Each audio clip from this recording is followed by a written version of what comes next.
All right, am I wired up for sound? If so, I can begin by saying, oh, to be young again. It's nice to hear Vince and have him as a colleague. We've authored a couple of books now, and whenever a publisher talks to us about doing it together, I'm always happy to do it because he does the heavy lifting. He just tells me what to do, I try to do it, and then he removes all the errors along the way and sharpens the focus, and you can see why. Thank you for being here tonight, and it's so wonderful to be back here in Arizona. I'm coming from, of all places, Las Vegas. And to see illustrations on cards was fascinating, because I've been seeing real card games as we walk by. I'd never been to Vegas before, and just to walk by all of those machines and all of those tables. And in fact, when I got on the plane in Atlanta, the man sitting next to me said, you're going to Vegas? I said, yeah. He said, so are you a gambler? I said, no, in fact, I'm not a gambler. He said, then why are you going there? I said, I'm going to speak at a missions conference. Now, if he had taken a bet on why I was sitting next to him, that would not have been the answer he was expecting from me. We had a fascinating conversation all the way. Yeah, it was Muggeridge who said the depravity of man is at the same time the most empirically verifiable, even as it is intellectually unacceptable. We intellectually resist the depravity of man, but empirically we see it all around us and constantly, again and again and again. So I was talking to a man yesterday, and I said, as we were driving out at night, I said, what is it about Vegas that brings a lot of people here? He said, well, one thing I can tell you about, nobody denies out here that they're really sinners. He said the lifestyle just traps you, engulfs you, and the kinds of mistakes that are made along the way. We walked past one table as we were going out, my two colleagues and I, and one man had $30,000 worth of chips on the table that he was going to gamble away. What a pursuit in life. Who knows what he has, who else is involved in this kind of struggle, but so it is. And as Vince has spoken to you about the question of origin, I want to talk to you about three other aspects of life that we all struggle with existentially. Science and faith may have its tension points in terms of beginnings, but existentially we struggle with questions of relevance, meaning, purpose, destiny. We all struggle with it. We all ask these questions. And as I look at the paradigms and the possibilities of life and why we are actually here, I think of what Mark Twain once said. He said the two most important days in your life are, number one, the day that you were born, and number two, the day that you find out why. Years ago in Vegas, I remember reading an article in the newspapers, a man who'd gone there to have a great time, and it's all around you if you've got the money to buy it. From all the sensualities and luxuries and pleasantries that you want to enjoy. He went there into his fine hotel rooms, one of the finest hotels in the world. And the morning when he didn't open the door to have his room made, they finally broke the door down and found he had taken his life. And on the dresser, he had left just one line, here there are no answers. Here there are no answers. I wonder what his questions were. Why did he really go there? The issue of God's existence and non-existence has been the most definitive foundation on which life has been defined. Last year, around this time, the first week of February, actually, I was speaking to the media in Washington. And after I'd finished talking to them on some lines from Dr. Martin Luther King, who refused to believe that man is mere flotsam and jetsam in a river of life. I refuse to believe that we are so tragically bound to the starless midnight of racism and war that the bright daybreak of peace and brotherhood can never become a reality. These are words from his Nobel Prize. And then he said this, I believe that unarmed truth and unconditional love will have the final word in reality. Unarmed truth and unconditional love will have the final word in reality. Now, if our whole educational system is based on the naturalistic framework and the scientific single vision, where do we find the extensions and implications of truth and love. You see, a scientist may know what happens when he puts A, B, and C together, but science doesn't tell that lab technician that he or she should be truthful in their findings. That comes to a metaphysical or a philosophical, or dare I suggest, a spiritual dimension of why truthfulness should even be held. Unarmed truth and unconditional love. When I finished my talk, a woman from the State Department came up to me and she said, I have been in the State Department for over 30 years. She said, let me tell you something. I have never seen such a toxic frame of mind on Capitol Hill as I'm seeing now. This was a year ago in February. After 3 decades, I've never seen such a toxic mindset of animus, and I hold very little hope for where this is headed. The same can be said today of the racial tensions with which we live. It's been a long while, having now spent half a century of my life in this part of the world, of seeing such intensity of antipathies between people. Take the newspaper, watch the news, and when you go to bed at night, when you turn that television on, you wonder if you can really, with such agitation, put your head down on that pillow and go to sleep.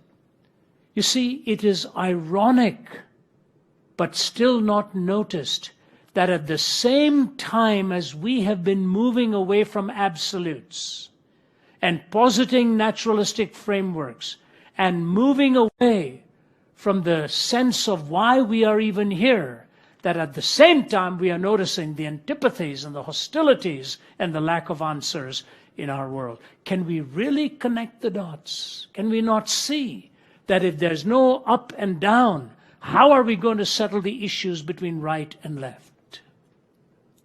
And that's all we hear. Right, left, liberal, conservative, extremist this, extremist that. If we don't get the vertical dimension of why we are here, what it means to be human, that is the definitive starting point of why I speak to you and why I give to you the respect and the reverence and treat you as a person not of extrinsic worth given by society or by state, but intrinsic worth by the very created order. And so unconditional truth, unarmed truth and unconditional love are real pursuits. And I've often wondered if Dr. King were around today and he looked at what is happening, what he would say about his hope, whether it's being shattered or whether he would still, like a man holding on to one slender string on a violin, believe there can still be music if we can only know how to put it into the hands of the great musician. And so I want to deal as quickly as I can with the paradigm. Vince was dealing with scientism and hedonism and pluralism in the book. I dealt with atheism, humanism, and relativism.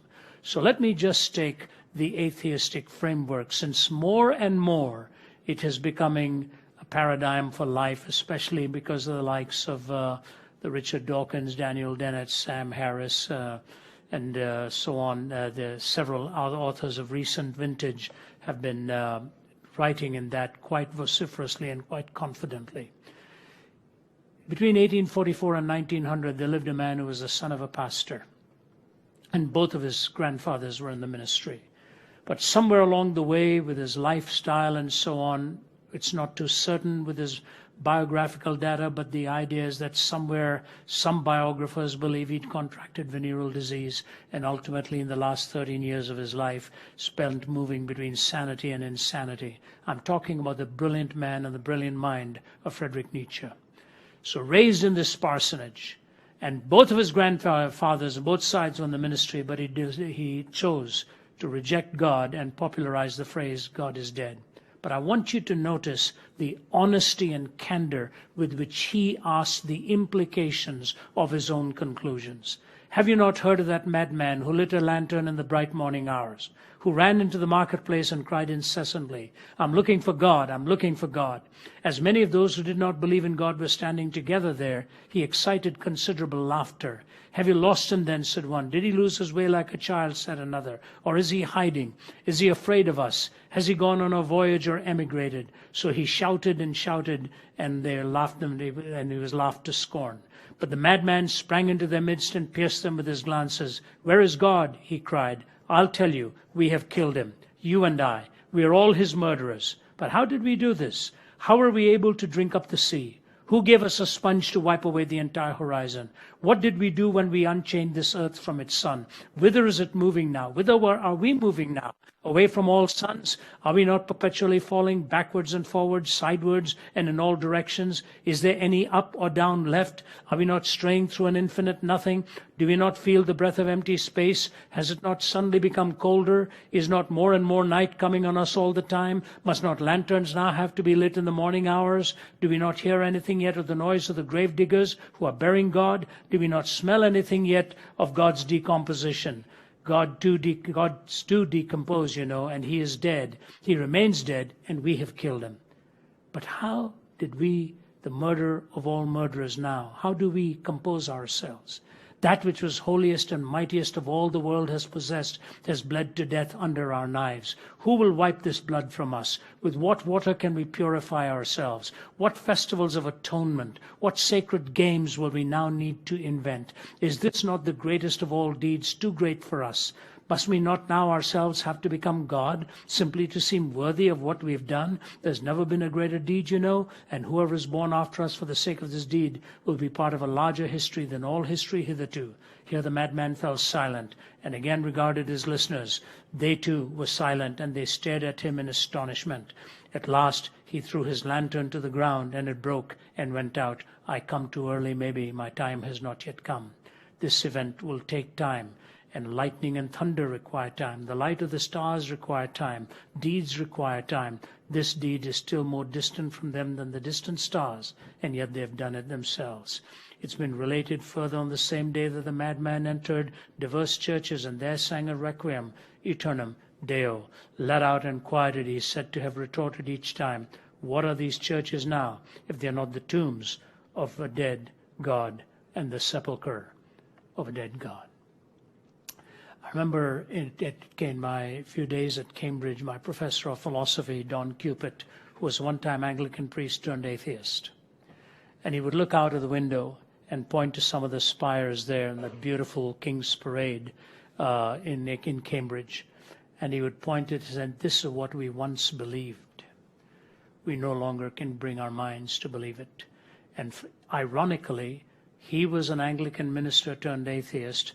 My professor of quantum was John Polkinghorne, who was an atheist turned Anglican minister, and now travels around speaking one of the leading quantum physicists of his time. Two opposite conclusions, two brilliant minds.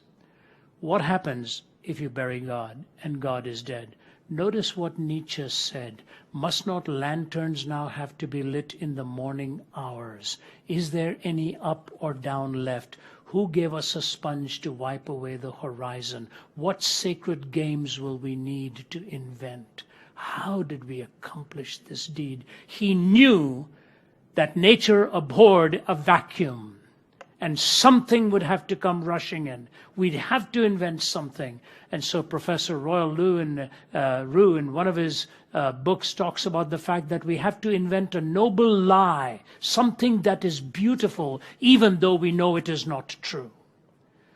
Because we need the sacred, he says. We need these issues of love and mercy and grace and all. We must get them back. And since God is dead, let's invent a lie and find them back. He said the problem with Christianity is that it was a beautiful lie. We no longer believe it. We have to come up with a noble lie now to take its place. What is the struggle that is going on behind all of this? The first major struggle, especially in our pluralistic society, which I'm wondering what it'll take America to wake up to. Where are we going to find a moral law? Where are we going to find our absolutes? in an intentionally pluralistic society, is that not almost a given impossibility? How do you find a moral absolute without violating what somebody else claims is his or her absolute? This is the struggle with which we live. Kai Nielsen, the Canadian atheist, put it this way: we have not been able to show as atheists that reason requires the moral point of view, or that really rational persons, unhoodwinked by myth or ideology, need not be individual egoists or classical amoralists. Reason doesn't decide here. The picture I am painting for you is not a pleasant one for me. Reflection on this actually depresses me. Pure, practical reason, even with a good knowledge of the facts, will not take you to morality. This is an atheist talking. Pure, practical reason will not take you to morality. Bertrand Russell admitted that even though he lived in that naturalistic framework, he could not live as though ethical values were merely a simple matter of personal taste, and he found his own views quite incredible, he says. Those were his words. I find my own views quite incredible. I do not know what the solution is. Richard Rorty says this: if moral imperatives are not commanded by God's will, and if they are not in some sense absolute, then what ought to be is a matter simply of what men and women decide should be. There is no other source of judgment. Nietzsche himself made the comment, when we killed God, ethics died. When one gives up the Christian faith, one pulls the right to Christian morality out from under one's feet. This morality is by no means self-evident. Christianity is a system, a whole way of viewing things thought out together. By breaking its main concept, the faith in God, we break the whole. It stands or falls with faith in God. This is Friedrich Nietzsche talking. That was his quote. I had the privilege of spending time with Malcolm Muggeridge just about 7 months before he died. It was always a longing of my life to meet the man. I don't know if there was a more brilliant linguistic expert in journalism in Britain than him. It's a toss-up, they say, between him and G.K. Chesterton. But as we spent that whole afternoon together enjoying a lunch, we were walking together, and he was talking to me about his time in Russia, especially watching what Joseph Stalin had done, and the hours that he spent with Svetlana Stalin on the production of the BBC production on the life of Joseph Stalin. And we were talking about it. He said, you know, he was a believer in God at one time. I said, yes, I'm aware of it. And then he lost his faith in God.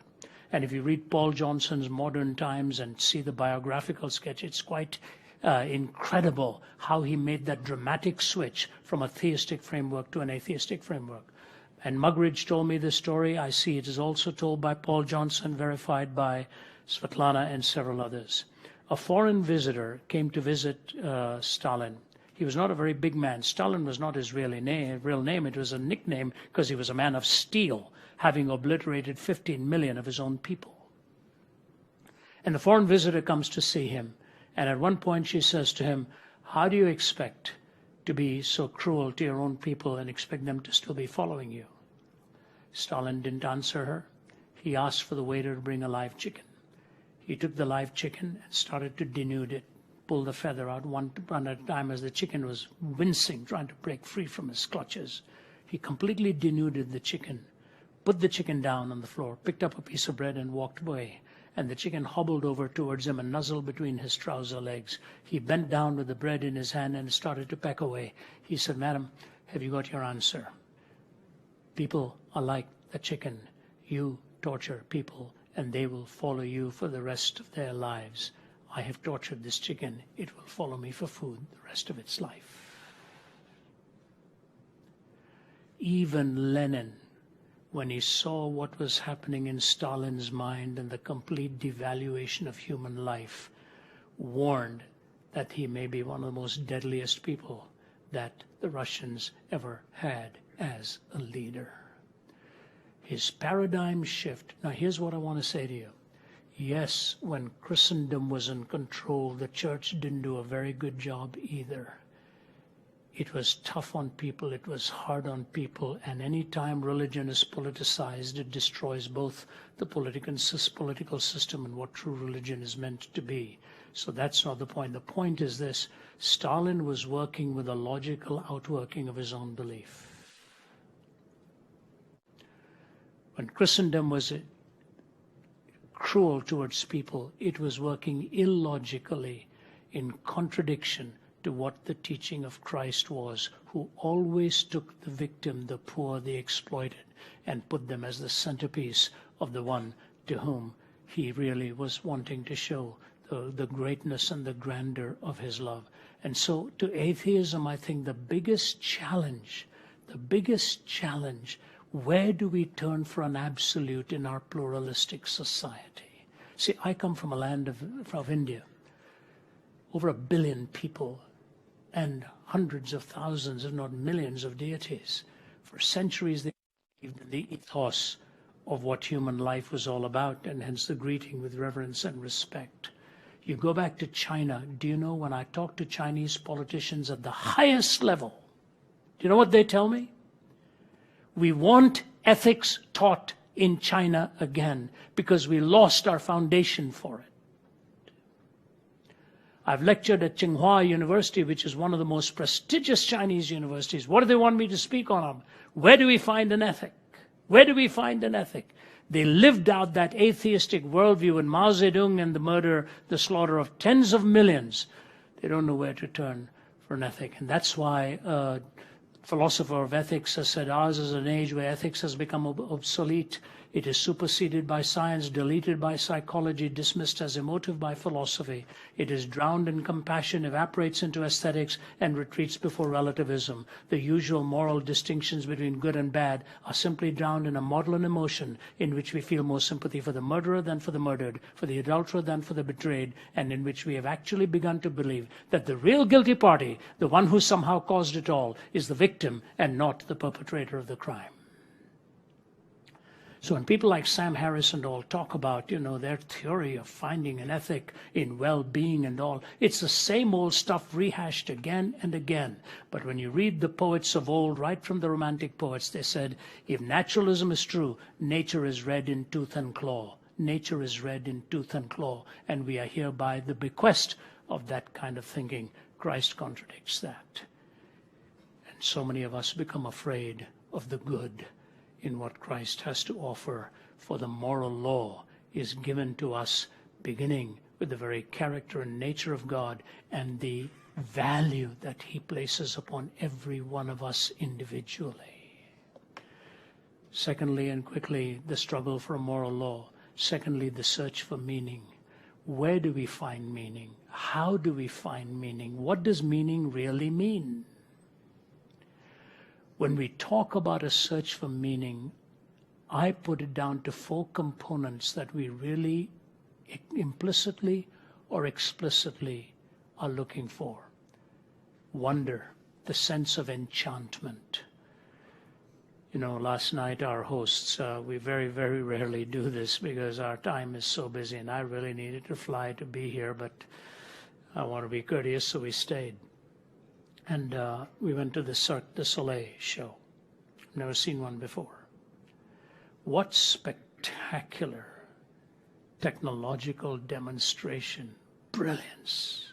Unbelievable. You're in awe with what the artist can really do. Not only with rhythm and with music, but in the spectacular nature of it. It's enchanting. It's the search for wonder that we all find again and again. And you look at a little child in the early days, all it takes is something that moves and it's wow. And then as the days go by, more and more, that wide-eyed reaction till ultimately as young adults, what is it that really wows us and we long for? That mystery and beauty and splendor of what love is all about. We've lost it in our time. Let me just give you 2 quick illustrations of this. My little grandson Jude, who's 4 or 5 now, I better be right here or I'm in trouble. And at the age of 3.5, he's 5 now, at the age of 3.5, his mother had lost her car keys in the house, my daughter Naomi. She's a tiny little thing. And she slapped her forehead and she says, I'm losing my mind. I think I'm losing my mind. And this little kid, 3.5 years old, comes and plants himself in front of her. And he says, Mommy, whatever you do, don't ever lose your heart because I'm in there. Who told him to say that? Who taught him to say that? And you look at those tiny little lives, they find their entire meaning in belongingness. And that's why when Jesus was asked to illustrate the kingdom, he didn't go to a philosopher. He didn't go to a rabbi. He didn't go to a lawyer. He didn't go to a tax collector. He pointed to a little child and said, unless you become like one of them, neither shall you enter into the kingdom of heaven. Because they combine those two splendor-filled excellencies of simplicity and sublimity. The simple and the sublime. And the second illustration I give to you is this. This May, my wife and I will be celebrating 45 years of married life. I've been an itinerant. Actually, you should applaud her, not me. 45 years of itinerant life, more than half of which is spent on the road. And one of the reasons I'm taking an early morning flight tomorrow about 5 or so a.m. is because my daughter and my daughter-in-law are celebrating their birthday, and I said, I just have to be there. I have to get back. And as I look back of all the marvelous experiences I've had in life, of seeing practically so much of the world, and being with people of great power and influence, I still find my fulfillment in coming back home where I know I am loved without any credentials claimed. You are accepted for who you are, not what you are. Bertrand Russell said his greatest regret in life was that he never ever found love in his life. If you read the biography of Ernest Hemingway, same thing. He lost his way. Brilliant man, brilliant writer. Wasted away in his last few years, pining without even being able to express physical intimacy.